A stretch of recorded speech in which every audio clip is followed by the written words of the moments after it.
Parliament का काम ही है। तो पार्लियामेंट फिर क्या काम करेगी? जो भी बिल आते हैं, अमेंडमेंट के बिल आते हैं, अमेंडमेंट करना है संविधान के अंदर कोई, तब भी वो पार्लियामेंट के अंदर बहस होती है, सारी पार्टी अपनी बहस करती हैं, उस पर वोटिंग होती है, वोटिंग होने के बाद उसमें डिसीजन होता है कि किसके फेवर में गया कि नहीं गया। तो ये जो संविधान में लिखी बातें हैं, उसको हटाने का अधिकार मैं कहता हूँ मेरे हिसाब से तो माननीय सुप्रीम कोर्ट के पास है या नहीं, ये तो वो लोग जानते हैं बेहतर। लेकिन मेरे हिसाब से मैं कहूँ कि ये तो काम तो पार्लियामेंट का है, तो पार्लियामेंट का काम है, पार्लियामेंट करना चाहिए। माननीय सुप्रीम कोर्ट को ये आंकड़े ही पूछने चाहिए थे कि भाई आप ये बताओ कि आप जो पैरवी कर रहे हो, सरकारें पैरवी कर रही हैं कि इनका रिजर्वेशन खत्म कर दिया जाए और उनको आगे लाना चाहिए, तो आप ये बताइए जो पा भी रहे हैं तो क्या उनको पूरा वो उनको सबको मिल गया है? क्या हर गांव हर देहात में 150 लोगों को नौकरी मिल चुकी है? जब नहीं मिली तो ऐसा कैसे हो सकता है? लेकिन आज उस पर जब प्रखरता से मुखरता से बोलने की आवश्यकता है, कांग्रेस हो या फिर समाजवादी पार्टी चुप्पी साधे हुए, क्या कारण? इसके पीछे थोड़ा सा आप बैक में चले गए। पूना पैक्ट की बात आपको याद होगी, 24 सितंबर 1932, जब बाबा साहब डॉक्टर अम्बेडकर से मीडिया के लोगों ने पूछा कि आप कैसा महसूस करते हैं, तो उन्होंने कहा कि जो मैं कम्युनल अवार्ड के रूप में फलों की टोकरी लेकर के आया था, उसकी जूस निकाल करके छिलका मेरे चेहरे पे मार दिया गया है। अगर किसी भी समाज को अगर आगे आना है तो उसको शिक्षा लेनी ही पड़ेगी। आप शिक्षा नहीं लेंगे तो आप कभी नहीं आगे आ सकते। तो ये दूसरी जो पार्टियां हैं, इनको लगा कि अब हमें समाज को बांध करके अपने हिसाब से चुनाव में किसी समाज को रिजर्वेशन दे देंगे, आगे करके लाएंगे, किसी को हम देखो करेंगे 12% दे रहे हैं, किसी को कम दे रहे हैं। अभी जो मुद्दा SC/ST का लगातार चल रहा है, तमाम SC/ST के सांसद प्रधानमंत्री मोदी से उन्होंने मुलाकात भी की और यहाँ पर आश्वासन भी दे दिया गया है कि हम जो है वो क्रिमिनल को हटाने का काम करेंगे, लेकिन भाषण में बिल्कुल भी देखने को नहीं मिला। ये मैं कह सकता हूँ कि सब बनावटी बातें हैं। बनावटी बातें इसलिए भी कहता हूँ कि उनके कुछ सांसद तो पहले उसका समर्थन कर रहे होते हैं, फिर वही सांसद साथ में इकट्ठे होकर के उनके पास जाते हैं। जिस अजीब से नहीं लग रहा आपको कि सारे सांसदों ने एक साथ मीटिंग? ऐसा हो सकता है? पॉसिबल ही नहीं है। वो तो प्री प्लानिंग के तहत एवरीथिंग था कि डिज़ाइन था पूरा, जैसे ऐसा करना ऐसा करना, वो उसी हिसाब से उन्होंने प्लानिंग किया। और जो दलित है, जो आदिवासी का है, आज साफ साफ अगर देखिए किसी बच्चे के साथ में बलात्कार होता है तो ये उसकी जात देखी जाती है, किस जात की है। अगर वो दलित बच्ची है या आदिवासी बच्ची है तो दुर्भाग्य है कि वो मेन स्ट्रीम की मीडिया में भी नहीं आ पाती। बाबा साहब डॉक्टर अम्बेडकर ने जो संविधान दिया, उस संविधान को अगर दिल से लागू कर दिया जाए और उसमें देखिए एक एक जो आर्टिकल हैं, धाराएं जो लिखी हुई हैं, उनको लागू कर दिया जाए, तो इस देश में किसी की हिम्मत नहीं होगी कि इस कमज़ोर वर्ग के अंदर या किसी भी महिला के साथ में, किसी भी बच्चे के साथ में जोर जुल्म, अत्याचार और ये इस तरह घटनाएं देखने को मिले, रेप बलात्कार देखने को मिले। सच्चाई है, ये तो आपको मानना पड़ेगा कि बहुजन समाज पार्टी आज इस देश में पीड़ित, शोषित, वंचितों की आवाज़ है। और इस आवाज़ को मैं कहूँगा आपके चैनल के माध्यम से बहुजन समाज के तमाम लोगों से कहूँगा, इस आवाज़ को आपको और ताकत देनी है, समर्थन देना है, आवाज़ को बंद नहीं होने देना है। अगर ये आवाज़ बंद हो गई तो आपकी रक्षा करने वाला कोई नहीं बचेगा। साधो जय भीम, मैं हूं पराग महेंद्र, आप देख रहे हैं नेशनल चौपाल। देश में इस वक्त जिस तरीके से आज़ादी का एक बड़ा पर्व मनाया गया और उसके बाद तमाम मुद्दे इस देश के अंदर में अभी भी जायज़ है। आम जनता ये बार बार कह रही है कि भले ही हमें आज़ादी के 78 साल क्यों ना हो गए हो, लेकिन देश की जो हालत है अब भी इतनी ज़्यादा बेहतर नहीं हो पाई है। काफ़ी सारे जो एट्रोसिटीज़ है, तमाम महिलाओं पर होने वाले जो अन्य अत्याचार है, अनेकों तमाम चीज़ें जो है वो अभी भी देश के अंदर में इतने वर्षों के बाद आखिर क्यों बरकरार है। SC/ST का मुद्दा इस देश के अंदर सबसे ज़्यादा गरमाया हुआ है, जिसको लेकर लगातार तमाम राजनीतिक जो संगठन है, जो पार्टियां है, वो अपनी अपनी बयानबाजी कर रही है, अपने अपने तरीके से उस मुद्दे को देख रही है। लेकिन इन तमाम चीज़ों को लेकर देश में जो चीज़ें चल रही है उसको लेकर हम चर्चा बातचीत करने वाले। हमारे साथ बहुजन समाज पार्टी के राज्यसभा सांसद इंजीनियर रामजी गौतम है और उनसे हम जानने समझने की कोशिश करेंगे और तमाम मुद्दों पर उनसे बातचीत करेंगे। सर बहुत बहुत स्वागत है चैनल। धन्यवाद। जय भीम। सर सबसे पहली बात तो मैं यही जानना चाहूँगा कि जहाँ जहाँ पर भी एट्रोसिटीज़ होती है, तमाम दलित आदिवासी समाज पर होने वाली जो अत्याचार है, महिलाओं पर होने वाले जो अन्य अत्याचार है, वहाँ पर आप जाते हैं, लोगों से बात करते हैं, किस तरीके से बहुजन समाज की जो स्थिति आप देख रहे हैं और क्या कुछ वहाँ पर जाने के बाद जो लोगों का कहना होता है, आपका क्या अनुभव रहा? देखिए, बहुत ही दुर्भाग्य की बात है कि आज़ादी के 75 सालों के बाद भी और देश में संविधान लागू होने के बाद भी इस देश में जो सबसे कमज़ोर वर्ग है, जिसे हम बोलते हैं दलित, आदिवासी, उनके ऊपर जिस तरह से अत्याचार है, जुल्म है, जाति है, वो ख़त्म होने का नाम नहीं ले रही है। और इसके पीछे मैं ये साफ मानता हूँ कि अगर बाबा साहब डॉक्टर अम्बेडकर ने जो संविधान दिया, उस संविधान को अगर दिल से लागू कर दिया जाए और उसमें लिखी एक एक जो आर्टिकल हैं, धाराएं जो लिखी हुई हैं, उनको लागू कर दिया जाए, तो इस देश में किसी की हिम्मत नहीं होगी कि इस कमज़ोर वर्ग के अंदर या किसी भी महिला के साथ में, किसी भी बच्चे के साथ में जोर जुल्म, अत्याचार और ये इस तरह घटनाएं देखने को मिले, रेप, बलात्कार देखने को मिले। लेकिन बात है, कहीं ना कहीं से सरकारें इस बात को लेकर गंभीर नहीं है। उन्हें ये लगता है कि ये जो मुद्दा जो है, जो दलित है, जो आदिवासी का है, आज साफ साफ अगर देखिए किसी बच्चे के साथ में बलात्कार होता है तो ये उसकी जात देखी जाती है, किस जात की है। अगर वो दलित बच्ची है या आदिवासी बच्ची है तो दुर्भाग्य है कि वो मेन स्ट्रीम की मीडिया में भी नहीं आ पाती, उससे स्पेस नहीं मिलता, उसके संघर्ष के लिए, उसके न्याय के लिए कोई आवाज़ नहीं उठती है। हाँ, ये जरूर है कि उसको लेकर के आज पूरे देश में बहुजन समाज पार्टी मैं कहूँगा एक आवाज़ है। पूरे देश में अगर कहीं कोई दलित, आदिवासी या पिछड़े समाज के बच्चे के साथ में जोर जुल्म, जाति होती है, बलात्कार होता है, हत्याएं होती हैं, बच्चों का हत्याएं होती हैं, तो पूरे देशों की जो उम्मीदें हैं वो आदरणीय बहन कुमारी मायावती जी से हैं, बहुजन समाज पार्टी से भी हैं। और ये वाकई जितना हो सकता है बहुजन समाज पार्टी के कार्यकर्ता, एक गरीब कार्यकर्ता होते हैं, जितना उनसे हो सकता है वो बेचारे करते हैं। अपने लेवल पे वहाँ पहुँचते हैं, अपने लेवल पे जा करके वहाँ के अधिकारियों से बात करते हैं, जो भी कार्रवाई होती है वो करवाने का काम करते हैं। देखिए, सच्चाई है, ये तो आपको मानना पड़ेगा कि बहुजन समाज पार्टी आज इस देश में पीड़ित, शोषित, वंचितों की आवाज़ है। और इस आवाज़ को मैं कहूँगा आपके चैनल के माध्यम से, बहुजन समाज के तमाम लोगों से कहूँगा, इस आवाज़ को आपको और ताकत देनी है, समर्थन देना है, आवाज़ को बंद नहीं होने देना है। अगर ये आवाज़ बंद हो गई तो आपकी रक्षा करने वाला कोई नहीं बचेगा। एससी एसटी का जो आरक्षण में वर्गीकरण का मुद्दा इस वक्त सबसे ज़्यादा है इस देश के अंदर। 2024 का जो लोकसभा चुनाव हुआ, तमाम राजनीतिक पार्टियों ने कहा हम भारत के संविधान को बचाएंगे, हम इस देश के अंदर आरक्षण को लागू करेंगे, जातिगत जनगणना करवाएंगे। लेकिन आज उस पर जब प्रखरता से, मुखरता से बोलने की आवश्यकता है, कांग्रेस हो या फिर समाजवादी पार्टी चुप्पी साधे हुए, क्या कारण है? इसके पीछे थोड़ा सा आप बैक में चलेंगे। पूना पैक्ट की बात आपको याद होगी, 24 सितंबर 1932, जब बाबा साहब डॉक्टर अम्बेडकर से मीडिया के लोगों ने पूछा कि आप कैसा महसूस करते हैं, तो उन्होंने कहा कि जो मैं कम्युनल अवार्ड के रूप में फलों की टोकरी लेकर के आया था, उसकी जूस निकाल करके छिलका मेरे चेहरे पे मार दिया गया है। तो आप उस बात को याद करिए। और कहा था कि अब मेरे समाज में चमचे और दलाल पैदा हो जाएंगे जो उन आकाओं के इशारे पे काम करेंगे, लेकिन वो अपने बहुजन समाज के हित के लिए काम नहीं कर सकते। तो मैं कहूँगा, अगर ये जो वर्गीकरण की बात की गई, तो आज जो समाज है वो समाज को बांटने की कहीं ना कहीं से एक बड़ी चाल है और इसके पीछे बड़ा थिंक टैंक लगा हुआ है। अब आप समझ सकते हैं कि तमाम पार्टियां इसके समर्थन में भी थी।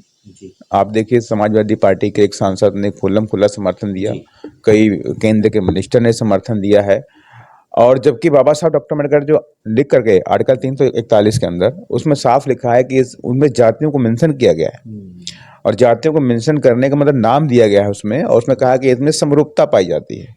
और समरूपता पाई जाने के आधार पर इनका क्लासिफिकेशन नहीं हो सकता कि इनके साथ में छुआछूत होती है। कोई इकोनॉमिक क्राइटेरिया नहीं है। देखिए, इकोनॉमिक क्राइटेरिया मैं कैसे मान लूँ? अगर मैं कहूँ, अगर इस देश का एक IPS ऑफिसर, अब उसको भी अगर अपने घोड़ी पे बैठने के लिए, शादी में घोड़ी बैठने के लिए अपनी पुलिस फोर्स बनाना पड़ता है, ऊपर उसे रिक्वेस्ट भेजनी पड़ती है, तो जाके पुलिस आती है, तब वो घोड़ी पे बैठ सकता है। तो आप समझ सकते हैं क्या कि इस देश में क्या सामाजिक न्याय मिल गया या सामाजिक बराबरी मिल गई है?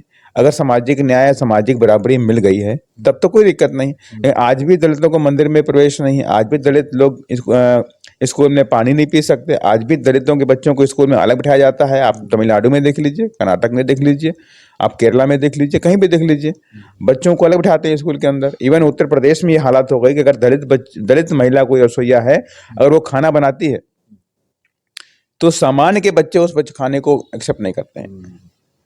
तो ये हालात है देश के अंदर। तो आप कैसे कह सकते हैं कि सामाजिक बराबरी मिल गई? आप 1-2% लोग जो बाबा साहब को मान करके, उनके उपदेशों को पढ़ करके कि शिक्षित बनो, संघर्ष करो और संगठित रहो के आधार पर आगे बढ़े, शिक्षा को ग्रहण किया उन लोगों ने। आप शिक्षा के दम पे तो आगे बढ़े हैं वो। अब आप कहते हो क्रीमी लेयर के लोग हो गए। उनको कैसे आप हटा सकते हैं? अगर किसी भी समाज को अगर आगे आना है तो उसको शिक्षा लेनी ही पड़ेगी। आप शिक्षा नहीं लेंगे तो आप कभी नहीं आगे आ सकते। तो ये दूसरी जो पार्टियां हैं इनको लगा कि अब हमें समाज को बांध करके अपने हिसाब से चुनाव में किसी समाज को रिजर्वेशन दे देंगे, आगे करके लाएंगे, किसी को हम देखो करेंगे 12% दे रहे हैं, किसी को कम दे रहे हैं, तो 12% वाले खुश हो जाएंगे तो वो उनको वोट करेंगे। जस्ट लाइक वही हो गया चमचा युग वाला 24 नंबर 19 32। अब जातियां पहले पर्सनल लोग हुआ करते थे, अब क्या जातियां पूरा पूरा और उनके तरह सारे पे काम करना शुरू कर देंगे, वो पॉसिबल नहीं है। बाबा साहब का संविधान के खिलाफ है, उसके अनुरूप नहीं है, तो इसको हम एक्सेप्ट नहीं कर सकते। और इसके लिए आदरणीय बहन जी ने पूरी तरह से कमर कस ली है और माननीय बहन जी ने ही इस मुद्दे को आगे किया है और पूरा देश आज माननीय बहन जी को धन्यवाद भी दे रहा है, शुक्रिया भी अदा कर रहा है कि अगर आदरणीय बहन जी की आवाज़ हमारी हमारी जो आवाज़ है वो आदरणीय बहन जी की आवाज़ है। जो लोग तमाम नेताओं के ऊपर सोच रहे थे कि ये बोलेंगे वो बोलेंगे, किसी ने कोई बात नहीं बोली, किसी का कोई इम्पैक्ट भी नहीं पड़ा। और जिस दिन माननीय बहन ने 4 तारीख को बोला, उसके बाद 10 तारीख को बोला, इवन इस देश की सरकार को, तमाम देश की पार्टियों के राष्ट्रीय अध्यक्षों को माननीय बहन जी को फॉलो करना पड़ गया। ये ताकत हमारी आदरणीय बहन जी के अंदर है। मैं कहता हूं, मैं अपने बहुजन समाज से कहता हूं, इस ताकत को बनाए रखिए, यही ताकत आपको आगे लेकर के जाएगी। 15% जो एससी एसटी को, या जो एससी को 15% जो आरक्षण मिलता है, एसटी को 7.5-8% जो रिजर्वेशन मिलता है, सुप्रीम कोर्ट का जजमेंट है कि ये जो 15% रिजर्वेशन मिल पा रहा है, ये अब पहली पीढ़ी को जो है वो मिल चुका है और उसके बाद अब उसको नहीं मिलना चाहिए। क्या लगता है सर कि जो बैकलॉग है या जो 15% जो रिजर्वेशन लागू करने की बात है, ये अभी भी देश के अंदर में हो पाया इतने वर्षों के बाद? मैं कहूँगा अगर जो वो लोग टारगेट कर रहे हैं, मैं उनसे पूछना चाहता हूँ कि जो 15% की बात कर रहे हैं कि जो क्रीमी लेयर को लेकर के उनको मिल चुका है, क्या उनके पास आंकड़े हैं कि इस जात के कितने वोटर हैं या कितने लोग पॉपुलेशन है, उसमें आपने कितने % लोगों को आपने जॉब देने का काम किया है, या दूसरी जातियों के जो लोग हैं कितने लोगों कितने लाख लोगों को आपने नौकरी देने का काम किया? क्या आपने देश की आज़ादी से लेके आज तक क्या आपने कोई बैकलॉग भरा है? आप तो सब खत्म कर रहे हो। माननीय सुप्रीम कोर्ट को ये आंकड़े ही पूछने चाहिए थे कि भाई आप ये बताओ कि आप जो पैरवी कर रहे हो, सरकारें पैरवी कर रही हैं कि इनका रिजर्वेशन खत्म कर दिया जाए और उनको आगे लाना चाहिए, तो आप ये बताइए जो पा भी रहे हैं तो क्या उनको पूरा पूरा वो उनको सबको मिल गया है? क्या हर गांव हर देहात में 150 लोगों को नौकरी मिल चुकी है? जब नहीं मिली तो ऐसा कैसे हो सकता है? देखिए पूरी तरह से एक षड्यंत्र रचा गया है और उसके पीछे देखिए तमाम वो पार्टियां हैं। जिस तरह से नाम आया राजेंद्र प्रसाद बनाम पंजाब सरकार का, उसकी तरफ से ये एक केस निकल के आया है और उसमें अल्टीमेटली सरकारों ने पूरा पूरा समर्थन दिया है और तभी जाके माननीय सुप्रीम कोर्ट ने इस तरह का डिसीजन दिया है। तो मैं कहता हूँ ये पूरा खिलाफ है, हमारे बहुजन समाज के हित में खिलाफ है। आज SC ST का वर्गीकरण किया है, कल OBC का वर्गीकरण किया जाएगा, वो भी नहीं बच सकता है। तो मैं तो कहूँगा ये असंवैधानिक है। और जबकि जो चीज़ें संविधान की जो हैं, लिखी हुई चीज़ें जो संवैधानिक सभा में जो बहस हुई, उसके बाद वो चीज़ें लिखी गई संविधान के अंदर, तो उसमें जो भी कुछ होना है, कोई ऐड करना है या कोई एडिट करना है या कोई अपडेशन उसमें करनी है, तो ये काम तो पार्लियामेंट का है। पार्लियामेंट का काम ही है, तो पार्लियामेंट फिर क्या काम करेगी? जो भी बिल आते हैं, अमेंडमेंट के बिल आते हैं, अमेंडमेंट करना है संविधान के अंदर कोई, तब भी वो पार्लियामेंट के अंदर बहस होती है, सारी पार्टी अपनी बहस करती हैं, उस पर वोटिंग होती है, वोटिंग होने के बाद उसमें डिसीजन होता है कि किसके फेवर में गया कि नहीं गया।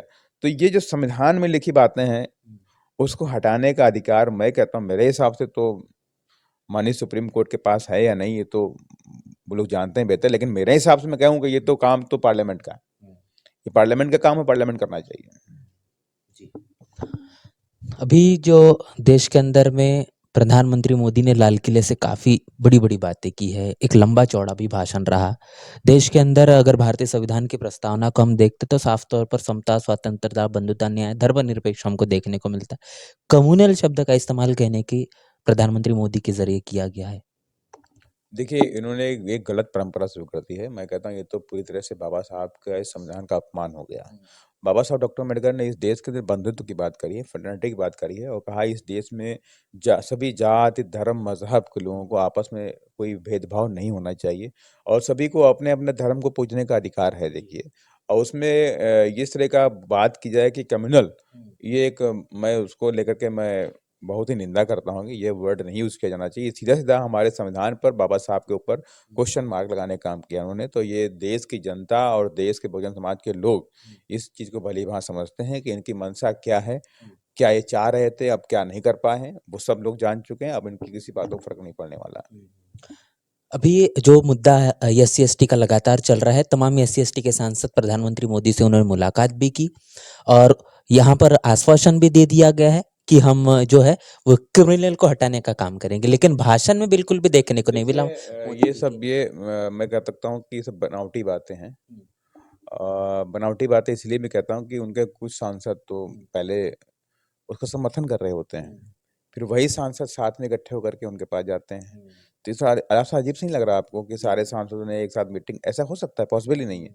वो तो प्री प्लानिंग के तहत एवरीथिंग था कि डिज़ाइन था पूरा तरह से, ऐसा करना, ऐसा करना। तो वो उस हिसाब से उन्होंने प्लान किया, क्योंकि रीज़न था उसका। जब माननीय बहन जी की प्रेस कॉन्फ्रेंस होती 4 तारीख के बाद, तो इन तमाम पार्टी को सोचने में मजबूर होना पड़ गया। उन्हें पता है कि अब ये चुनाव आने वाला है, हरियाणा के अंदर भी हो रहा है, जम्मू कश्मीर भी होगा और चुनाव महाराष्ट्र के अंदर भी होगा, चुनाव झारखंड के अंदर भी होगा। अगर ये जातियों के अंदर इस तरह का कोई एंटी मूवमेंट शुरू हो गया पार्टियों के खिलाफ, तो 100% ये इनका बहुत बड़ा नुकसान होने वाला है। तो वो अपने को डैमेज कंट्रोल करने के लिए इस तरह की षड्यंत्र रचने का काम कर रहे हैं। अगर सच में वो हितैषी हैं, तो आज अध्यादेश ला करके उन्हीं आते, अध्यादेश लेकर के आप आ जाइए। आप किसान के मुद्दों पे अध्यादेश ला सकते हो, अन्य मुद्दों पर अध्यादेश ला सकते हो, तो इस पर क्यों ला नहीं सकते आप?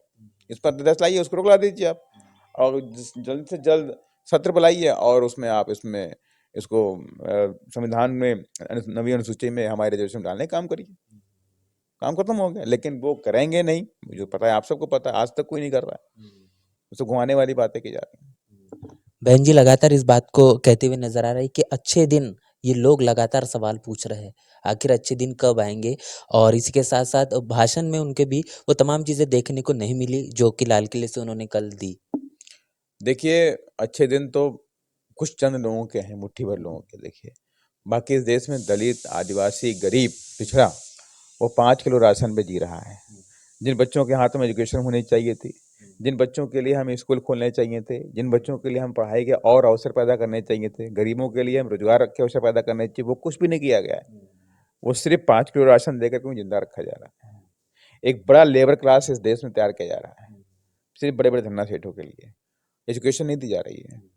आप इस देश में 14 लाख करोड़ रुपए आप राइट प्रयोग कर सकते हो, धन्ना सेठों का पैसा, तो आप गरीब के बच्चों को शिक्षा फ्री क्यों नहीं दे सकते? आप दे सकते हैं क्या? बहन जी ने उत्तर प्रदेश में करके दिखाया नहीं किया? करके दिखाया, वो नज़ीर है। लेकिन कोई पार्टियां इस देश में गरीबों के लिए काम नहीं करना चाहती। सच्चाई ये है, इसलिए सब सिर्फ घुमाने वाली बातें करते हैं।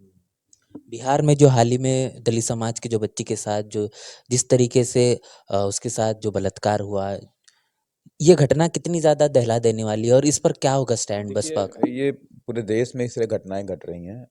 अभी पिछले महीने की बात है कि एक सेम घटना थी वहाँ की, हरिद्वार की। वहाँ पर भी एक नाबालिग बच्ची, शायद 13-14 साल की वो ही बच्ची थी, उसके साथ में गैंग रेप हुआ और उसकी हत्या करके फेंक दिया गया। और उसके बाद तमाम घटनाएं और भी प्रदेशों की हैं, उसमें अभी लेटेस्ट घटना भी आपकी मधुबनी की भी थी। वहाँ पर भी 18 साल की बच्ची थी और उस बच्ची को पढ़ाई कर रही थी, उसके साथ में गांव के दबंग लोगों ने शादी का दबाव बनाया, उसने शादी करने से मना कर दिया, उसने कहा मैं पढ़ाई करूंगी। उसके साथ में उसकी हत्या होती, उसका बलात्कार होता है। रात में ही दबंग लोग गांव के अंदर उसकी बॉडी को दफनाने का काम करते हैं। ये देश के अंदर संविधान है कि जंगल राज चल रहा है, ये देश संविधान चलना चाहिए। और उसके बाद कुछ दिनों बाद ही ये घटना फिर घटी वहां पर, क्योंकि वहां पे जंगल राज है, प्रशासन शासन सब सो रहा है वहां पर। वहां की सरकार सो रही है, जो भारतीय जनता पार्टी जेडीयू की सरकार, वो भी सो रही है। और इससे पहले की सरकारों ने कोई काम ही नहीं किया। अगर किया होता तो आज इस तरह की घटनाएं वहां पे देखने को नहीं मिलती। उस बच्ची के साथ में रूपा कुमारी जो बच्ची थी, आ, उस बच्ची बहुत मासूम छोटी बच्ची थी, 13-14 साल की बच्ची हो सकती है, सोचिए। गांव के दबंग उस पर बुरी नजर रखे हुए थे। 45 साल का युवक कैसे एक इतनी छोटी सी बच्ची के लिए शादी का प्रपोजल दे सकता है? और फिर घर वालों ने मना कर दिया, शादी नहीं हो सकती। कितनी हिम्मती, कितने, मतलब मैं कह सकता हूँ कितना उनके अंदर डर नहीं है, मतलब कोई कानून का भय नहीं है वहां पे। उन लोगों ने इतना बड़ा कृत्य किया उस बच्ची के साथ में, किस तरह से दुर्दांत तरीके से उसकी हत्या कर दी, उसका रेप किया गया। मैं दुखी हूँ उस बात को लेकर के। ऐसे आदमियों को ऑन स्पॉट गोली मार देनी चाहिए, ऑन स्पॉट ऐसे एनकाउंटर किया जाना चाहिए। नहीं इनकाउंटर कर सकते तो 1 महीने के अंदर फास्ट ट्रैक कोर्ट में कार्रवाई सुनवाई की जाए और 1 महीने के अंदर ऐसे दुर्दांत अपराधियों को फांसी से देनी चाहिए। तब जाके इस देश में अपराध रुकेगा, वरना अपराध नहीं रुकने वाला। लेकिन बात तो ये आ गई ना कि बच्ची दलित की है, दलित की बच्ची है तो बस मीडिया में भी जगह नहीं है कहीं भी। उसके लिए उसके न्याय के लिए भी लोग निकल के नहीं आते, न्याय के लिए भी कैंडल मार्च भी नहीं निकालते हैं, क्योंकि वो दलित की बच्ची है। तो इसलिए मैं कहना चाहता हूँ कि बहुजन समाज के लोगों को बहुत सोच समझ के आगे बढ़ना चाहिए, एकता के साथ में आगे बढ़ना चाहिए। कहीं आप बढ़ गए तो आपकी ताकत खत्म हो जाएगी। सर, जिस तरीके से अब बसपा का जो काम करने का तरीका रणनीति कहे, जो संगठनात्मक तौर पर कहे, एक लंबे समय से अभी पटना में हाल ही में जो आपके माध्यम से जो प्रशिक्षण शिविरों का जो शुरुआत की गई है, क्या कहीं न कहीं ये शुरुआत फिर से उस दौर को है जिसमें ब बसपा कैडराइज़ तौर पर अपने आप को एक पार्टी कहती थी, लेकिन बीच में वो जो है वो गैप देखने को मिली। क्या उसी की ये फिर से शुरुआत है? नहीं, बिल्कुल आदरणीय बहन जी ने जो 23 जून को भी जो ऑल इंडिया मीटिंग ली थी, तो उस मीटिंग में माननीय बहन जी ने सीधा निर्देश दिया था कि अब आप लोगों को कैडर कैंप का आयोजन करना है, तो उसमें करीब-करीब हर विधानसभा के अंदर 3-3 कैडर कैंप करने का आयोजन किया गया है। तो उसको लेकर के ही पटना में एक बड़ा जो ट्रेनर्स ट्रेनिंग कैंप रखा गया था, जो पार्टी के वरिष्ठ लोग हैं, जो जो विधानसभा का काम देख रहे हैं, जो जिले में काम देख रहे हैं, तो ऐसे लोगों को, जो वरिष्ठ लोगों को चिन्हित करके बुलाया गया था और वो सारे लोग इकट्ठे हुए और उनको ट्रेनिंग दी गई कि किस तरह से आपको कौन सी बात समझानी है, कैसे काम कराना है, पार्टी वर्कर के साथ में, ये सारी चीज़ों को रखा गया। अभी मास लेवल में कैडर कैंप अभी बरसात के महीना चल रहा है, सितंबर से 15 सितंबर से पूरे स्टेट में स्टार्ट हो जाएंगे। पूरे कई प्रदेशों में बहुत बड़े बड़े स्तर पे हम कैडर कैंप की शुरुआत करने जा रहे हैं। काफ़ी सारे प्रदेशों में अभी विधानसभा के चुनाव होने जा रहे हैं। उन तमाम प्रदेशों के आप प्रभारी के तौर पर भी आपके पास ज़िम्मेदारी है। क्या कुछ रणनीति लेकर इन तमाम विधानसभा चुनाव को लेकर बसपा देख रही है सर? देखिए, जिन अभी कई 3-4 प्रदेशों में हमारे पास चुनाव होने वाले हैं, जैसे अभी नेक्स्ट ईयर आपका दिल्ली के अंदर भी काम हो रहा है, चुनाव होने वाला है और झारखंड में भी चुनाव है और महाराष्ट्र को भी चुनाव है, हरियाणा में आज ही डिक्लेरेशन की तरफ बढ़ रहे हैं। तो हरियाणा में तो पूरी तरह से कमान हमारे आकाश आनंद जी ने संभाल ली है और बहुत अच्छा एक माहौल, पॉजिटिव माहौल भी बन रहा है और मुझे पूरी उम्मीद है कि बहुत अच्छे रिजल्ट आने की उम्मीद वहाँ पे जनता, हम सब लोग लगाए हुए हैं और 100% जिस तरह से वो मेहनत भी कर रहे हैं और जिस तरह से जनता का रुझान वहाँ पे देखने को मिल रहा है, तो डेफिनेटली एक अच्छे रिजल्ट की तरफ बढ़ चुके हैं हम लोग। और साथ ही इसी तरह से हम महाराष्ट्र और झारखंड में भी पार्टी काम कर रही है और वहाँ पे वरिष्ठ लोग लगे हुए हैं, काम कर रहे हैं और वहाँ पर भी हम लोग काफ़ी उम्मीद लगाए बैठे हैं कि हम कुछ अच्छा करेंगे। तमाम चीज़ों को लेकर हमने जो चर्चा बातचीत की है सर, आखिरी एक सवाल है कि जिस तरीके से संविधान को बचाने के नाम पर तमाम चीज़ों को लेकर जो 24 का चुनाव लड़ा गया, लेकिन उनकी जो अभी स्टैंड है वो ढुलमुल दिखने को मिल रहा है। तो अब बहुजन समाज से क्या कुछ कहना होगा आपका? तमाम जो वोटर्स है, खास तौर पर बहुजन समाज से जो है, ये जो दलित आदिवासी पिछड़े से, उनको क्या कुछ कहना चाहेंगे? मैं उनसे कहता हूँ, मैं मानता हूँ कि मेरे बहुजन समाज के लोगों को अपने संविधान से, अपने संवैधानिक अधिकारों से और बाबा साहब से बहुत प्रेम है। लेकिन उन्हें ये समझना चाहिए कि संविधान दिखाने वाला हर व्यक्ति आपका अपना नहीं हो सकता है। कोई ज़रूरी नहीं कि जो संविधान को 10 बार चूमता है, आपको दिखा रहा है, वो संविधान का मानने वाला व्यक्ति है। तो मैं ऐसे लोगों से आपको सावधान रहने की ज़रूरत है, जो बार-बार संविधान का नाम लेते हैं, बार-बार संविधान दिखाते हैं, लेकिन आपके जब संवैधानिक अधिकारों का हनन होता है, तो वो लोग एक भी अपनी ज़बान नहीं खोलते हैं। तो ऐसे लोगों को पहचानने की ज़रूरत है। आपने जो भी किया, मैं उस पे कोई टिप्पणी नहीं करूँगा, लेकिन आने वाले समय में ऐसे लोगों को पहचान करके ऐसे लोगों से दूरी बनाइए और अपनी पार्टी, बहुजन समाज पार्टी, आदरणीय बहन जी आपके लिए लड़ाई लड़ रही हैं। हम सब मिल कर के माननीय बहन जी को पूरी ताकत देके उन्हें मजबूत बनाएँगे। देश के अंदर जिस तरीके से लोकसभा 2024 के चुनाव हुए, उसके बाद जो परिणाम आए, उम्मीद इसी बात की रखी जा रही थी कि जिन्होंने भारतीय संविधान को बचाने के नाम पर जो वोटों को बटोरा, वक्त आने पर वो तमाम लोग उसी संविधान को बचाने की बात करेंगे। लेकिन आज वो तमाम उनका रवैया बिल्कुल भी साफ नहीं नजर आ रहा है। जिस तरीके से सांसद जी ने ये कहा कि बहुजन समाज पार्टी के राष्ट्रीय अध्यक्ष बहन मायावती का ही रवैया पूरी तरीके से अब मजबूती के तौर पर देखने को मिल रहा है।